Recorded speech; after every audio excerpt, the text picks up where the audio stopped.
Because of a huge request to show you step by step how I make my challah bread, I am going to share with you how I make my challah bread.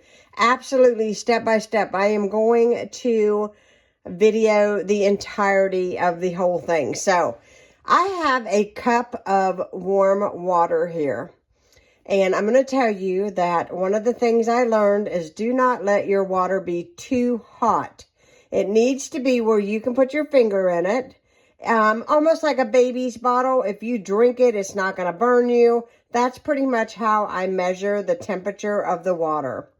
The other thing is people think that you have to buy really expensive yeast. You do not. I just use the Great Value brand. This is the Active Dry. I call these little sachets, but these little envelopes, it comes with 3. You can see I've used the top 2 on this set of 3, little things. So I'm going to put 2 of these into this water and stir it with this spoon. And as I'm drinking my coffee, because it's morning and so we're just getting started around here, as I'm drinking the coffee, this should foam up and be ready to go to make bread.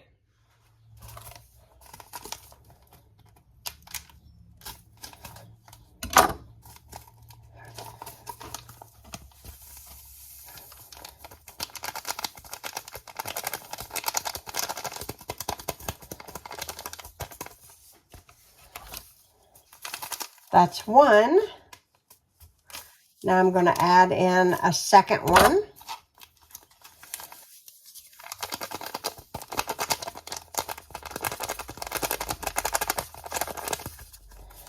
And then I'm going to stir it with a spoon just to ensure that all the yeast gets down into that water.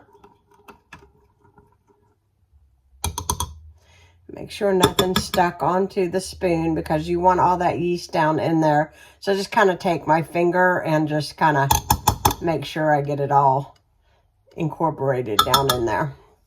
And now I'm going to go drink my cup of coffee and let this do its thing. Okay, let's get started on making our challah bread. I did want to show you up close and personal what my yeast looks like. It has definitely poofed up. It has a very significant yeast smell, so that is a good thing. That's what you want. So you're just going to use all-purpose flour. I'm using my KitchenAid mixer.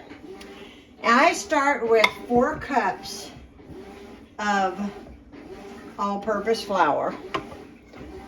1,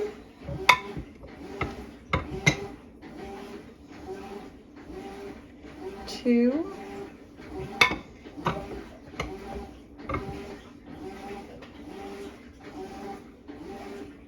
3,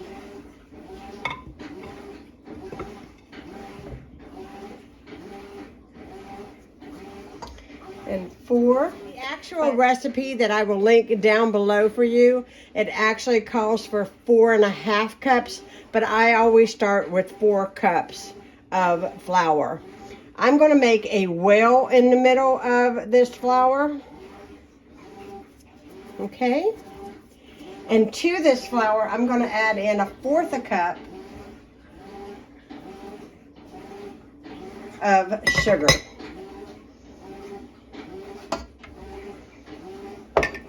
I'm going to add in a teaspoon of salt. And then I'm going to go ahead and pour in my yeast mixture right in the middle.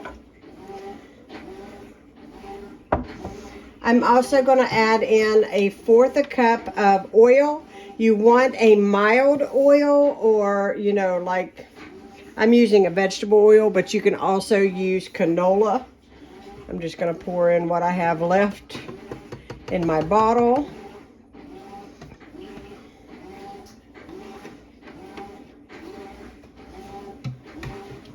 You also want to add in 2 eggs.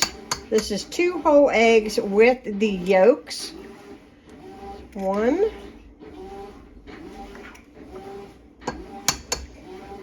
2, And then when I crack this next one, I want to separate the yolk and the whites. So I'm going to crack it and I'm going to separate it in this bowl. And you want to keep the whites. You're going to need that at the end when you get ready to make this challah bread. So nothing is wasted, so be sure to keep the whites. We're just adding in the yolk, just like that. Now we're going to put on our dough attachment.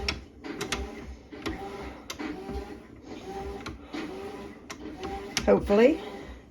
Just takes me a minute. Hold on. There, it's on. We're going to raise the bowl up and we're going to allow this to mix on low speed.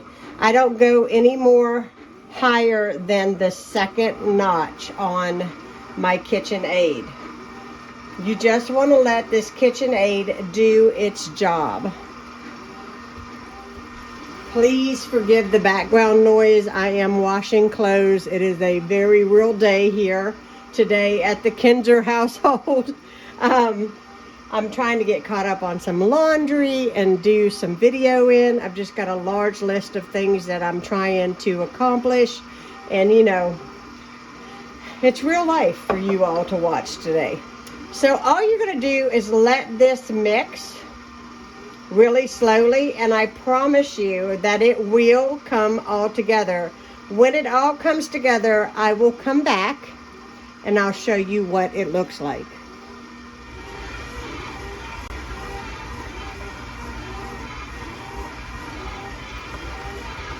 You can see how it's pooling all together and you don't see any more flour.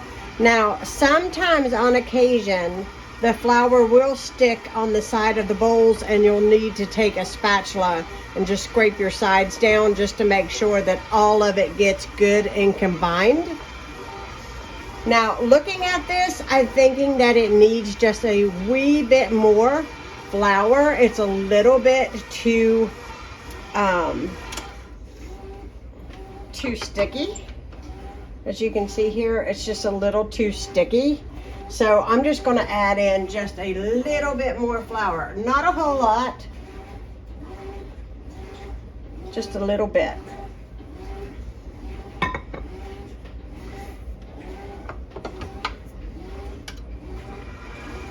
And we're going to let that mix in. And it should pull it together. Now you do want your dough to be slightly tacky or sticky. You do not want it to be dry. So what I'm going to do is I'm just going to set this on the second notch. I'm just going to let this mix together. And I'm going to set the timer for 5 minutes and just let this knead. Okay, here we are. So we've got our dough. And sometimes you got to put just a wee little bit of flour on your fingers because it is tacky, and it's okay.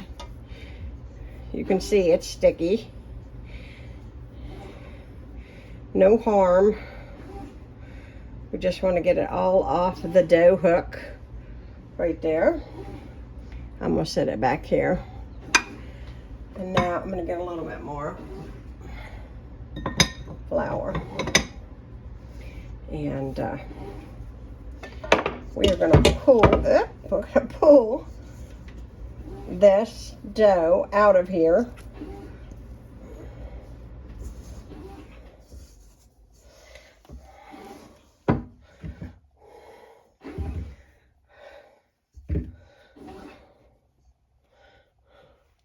We're going to place it in there. This is a grease large bowl. And you can see my bowl is plastic. Everybody that talks to me about making bread asks me, can you use a plastic bowl? You can. You can use a plastic bowl. It will not hurt your bread. Okay. Now, I'm just going to get a wee little bit more flour on my fingers just to kind of ensure. I'm going to pull this dough together in this bowl. You make sure you guys can see. And I'm just going to flip it over I'm gonna punch it down, and then I'm gonna get some plastic wrap. Let me wash my hands. Okay, just some regular plastic wrap over the top. Just like so. I'm gonna pull this a little bit more.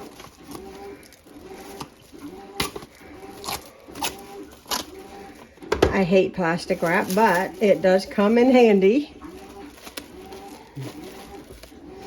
Okay, we're going to put the plastic wrap over the top as tight as we can. It's not rocket science, it's all good. And then I just have a kitchen towel. It's clean. I'm just going to put it over the top, and I'm going to show you where I'm going to put it.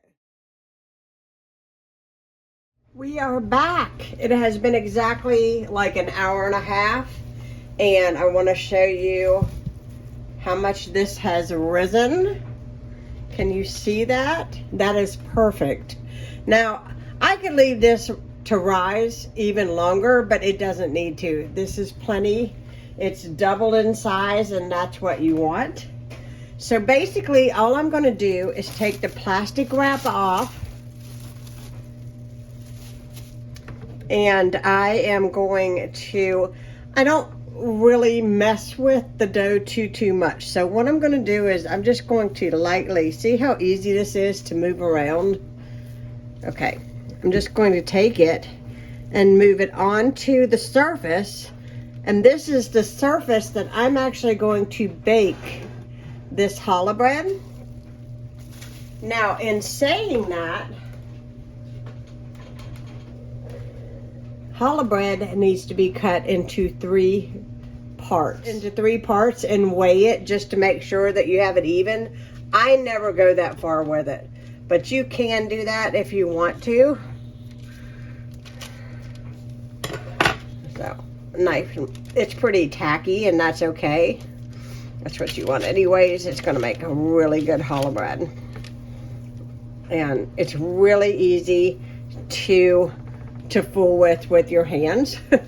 So basically what I do is I just kind of fold into three balls. This one's obviously a little bit bigger than the rest, so I'm going to pull just a little bit off of it, split it between these two, and if it's not perfect, that is okay.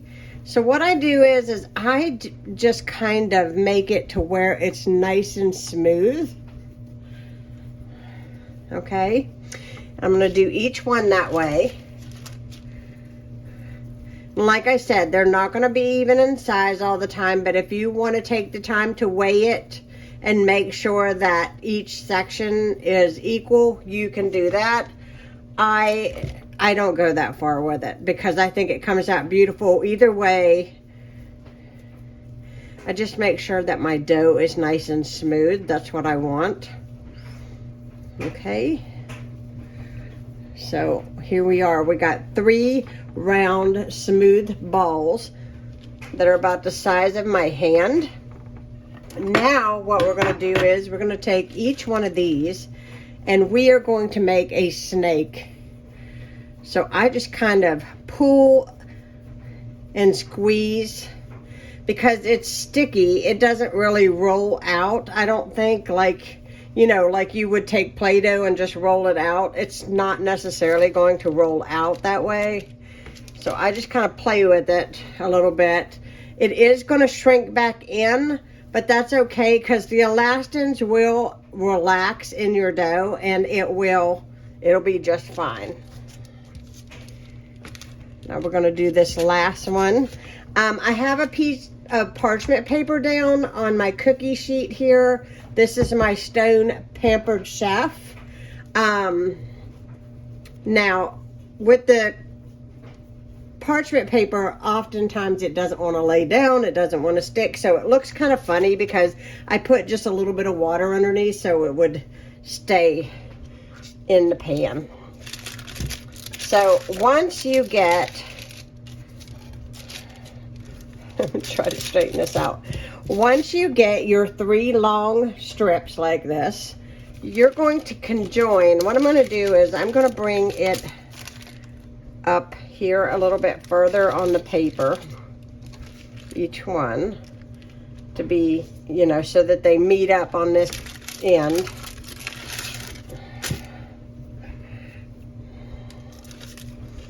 And then I'm going to conjoin these ends together. I'm going to smash the ends together, just like that. You want to smash these ends together. Then you want to start braiding it. Now I'm going to take this one and overlap over here, just like you would be braiding hair. And once you get it all braided and together, you can straighten out your paper and make it look, you know, better. I'm going to take this side, and my side is sticking to that side. Here we go. We're just going to braid. My sides are sticking. It's okay. It's going to be fine. I promise. It don't look like it's going to be, but it will. I promise.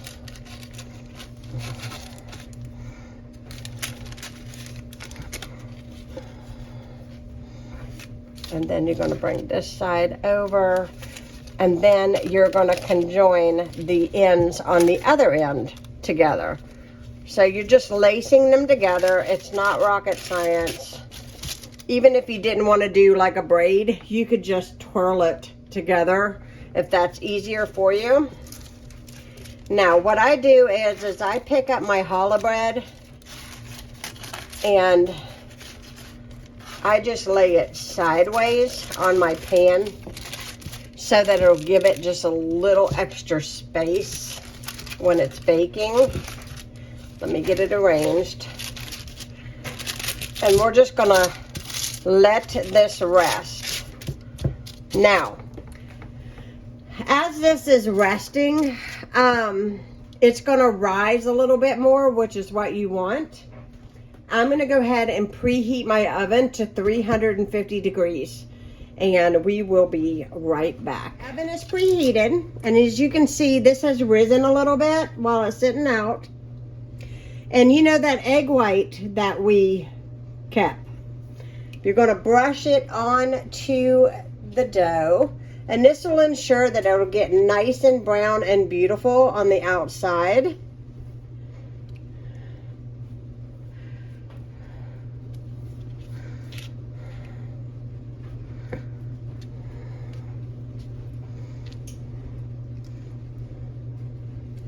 I just make sure that every nook and cranny is brushed. And so see, you don't waste any of your egg when you are making this bread, which is awesome, because I love it when you utilize all of it. You know, there's no wasting. Okay. So now on this, I'm going to tell you what I'm going to do. I'm going to pull this forward just a little bit, just to give this a little bit of room to grow in the oven. I'm going to pop this into the oven for 15 minutes. Now, the oven is on 350 degrees. After 15 minutes, you're going to take it and turn it around. And that ensures that it will bake evenly on both sides. Here it is, fresh out of the oven. It took 30 minutes at 350 degrees. And as you can tell, I'm not a fancy bread maker. So this really is the perfect recipe for anybody who wants to try to make bread. This challah bread recipe really is what it says it is. It's for beginners. You could tell that my braiding probably could be even better. But this smells delicious. It's going to taste delicious. And this is going to wow your family. Look at this big loaf of bread that I made all by myself. You guys can do it too. So let me know if you try this recipe. I hope you all enjoyed seeing this being made. I know it was highly requested. So if you are new to my channel, hit that subscribe button. I'd love to have you here at Heidi's home. And give this video a thumbs up. And you know what? Tonight with dinner, we are going to be enjoying this delicious challah bread. Yep, it's going to be a good one. Take care, guys. Really quickly, I just want to show you that I sliced it. You can see it's got a wonderful crumb.